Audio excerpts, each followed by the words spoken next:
and let us all do we can to build a better future. Hey, Daniel. Mm-hmm.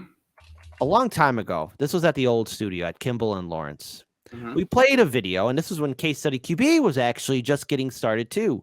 It was when AOC, Alexandria Ocasio-Cortez, was on Morning Blow's show. Now, again, I'm just asking you just to jog back your memory. Just really think back. And Morning Joe said this to her nonchalantly, and I'm going to be misquoting here, but more or less getting to the nitty-gritty.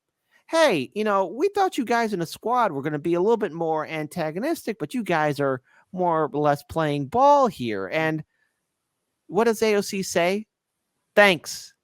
Yeah, thanks. Smiles and says thanks. Yeah, thanks. Yeah, thanks.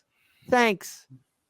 That's what AOC does. More or less what Morning Joe was saying to her was, hey, I thought you guys were going to be the big old scary squad. You were going to raise the ruckus.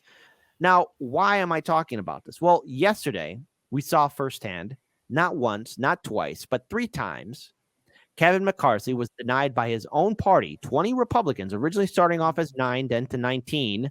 Now, granted, when originally before votes were tallied, there were supposedly 9. Then on the first vote, 19, second vote, 19. Then 20 Republicans, 3 times yesterday, said no to Kevin McCarthy being Speaker of the House. Now, with that being said, take a shot. That doesn't mean the Democrats then become Speaker because their votes are no. The only way the Democrats had a chance of any of their people becoming Speaker of the House is if enough Republicans were brain dead enough to turn their vote into president, which nullifies their vote. And we learned that from the wonderful, incredible Fair and Balanced, who explained to us the procedures of what was going to happen. She talked about that on Monday's live stream. But throughout the entire time, what did we see the Democrats do? Rally around Hakeem Jeffries. All in support. AOC was screaming from the bleachers, not once, but 3 times. Hakeem Jeffries, Hakeem Jeffries, Hakeem Jeffries. For him, of course. And the Democrats were laughing at the Republicans. But here's the thing, though. Kevin McCarthy is in the fight for his life. Who knows if he might actually even have a chance anymore becoming Speaker of the House.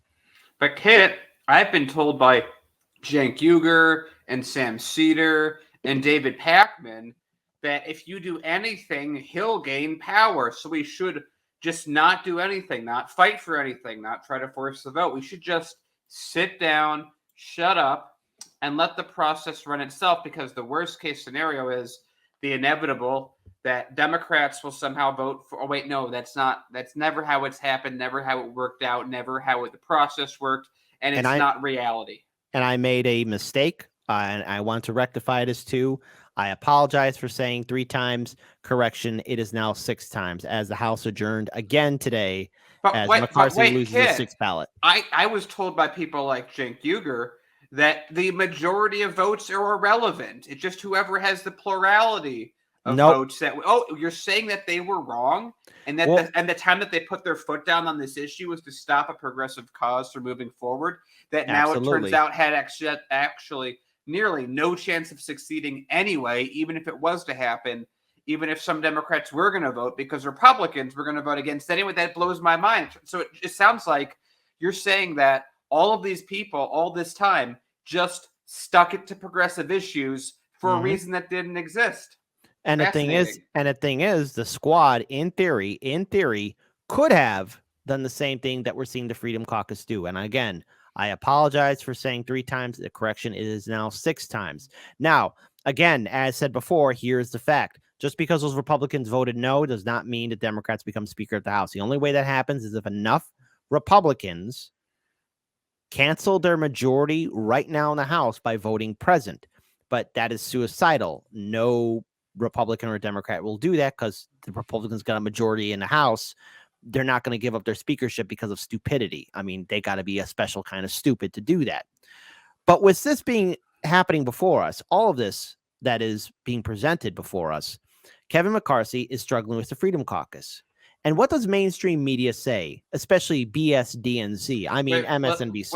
Let me take a guess. Well, when people pretended the squad was the equivalent of the Freedom Caucus, they just kept saying they shouldn't do anything. They're a threat to everything. I'm sure that that's going to continue exactly in that same vein. What happened was, and this is now again evidence and proof that the squad truly we're only that in name only, discussing the similar issues Pelosi potentially had with AOC and the squad that Kevin McCarthy is now having with the Freedom Caucus. That so-called squad never ends up being the threat to the Democratic Party that these right-wing rebels are. So in other words, anyone that wasted their time with Justice Democrats, brand new Congress, our revolution, all this stuff about keeping our powder dry, we got to wait and be pragmatic. Turns out corporate media and everyone else knows the truth. The squad are toothless, have no backbone, no heart, no soul, no fire. Let's hear what's going on. Shout out to Case Study QB for finding this gem. Well, the reality for Kevin McCarthy is Pelosi's nightmare back from 2019, as I'm sure you'll remember. How sad. Again, Pelosi's nightmare is McCarthy's reality. Pelosi wasn't even afraid of the squad. She was, of course, elected as House Speaker when Democrats took back control. But progressives, newly elected progressives, led by folks like Congresswoman Alexandria Ocasio-Cortez, were openly skeptical of Pelosi's leadership, whether she should be Speaker at that time, whether it was time for generational change, and whether they would vote against her. AOC actually voted for her at that time, and Republicans booed her on the House floor for doing so.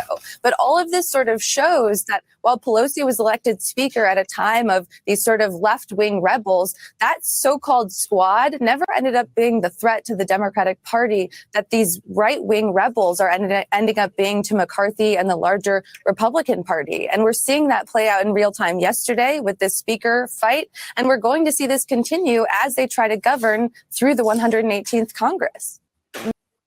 Oh, but Daniel, hold on. I know you want to say something, but I want you to breathe in, breathe out, and I need you to act like Rogel Dorn. I need you to think like Rogel Dorn for a second, because I got another video I want to play, and we're going to go back in time. And then, Daniel, I'm going to give you the floor to speak your mind. But I found this tweet from our good friend, Glenn Greenwald.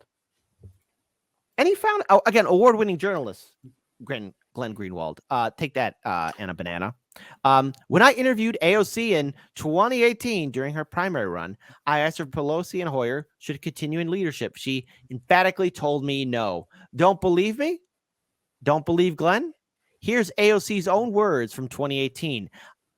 A stark contrast from where she is at now in 2023. Very deep level. So we just have a little bit of time left. Let me just ask you a couple of what I hope are quick questions.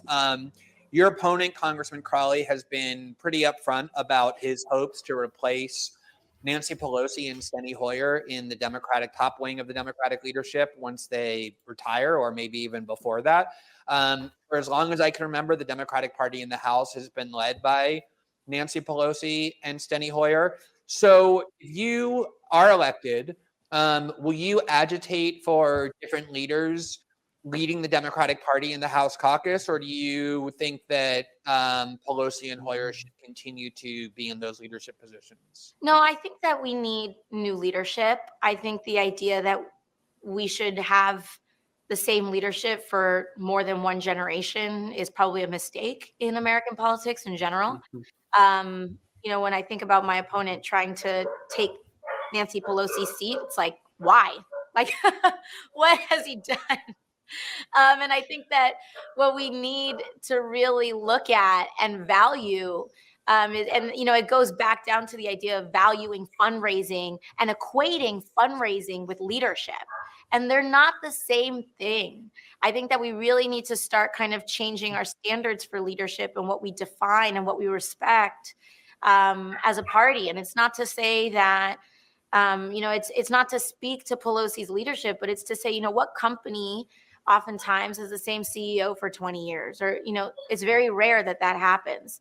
And what government has the same president for 20 years.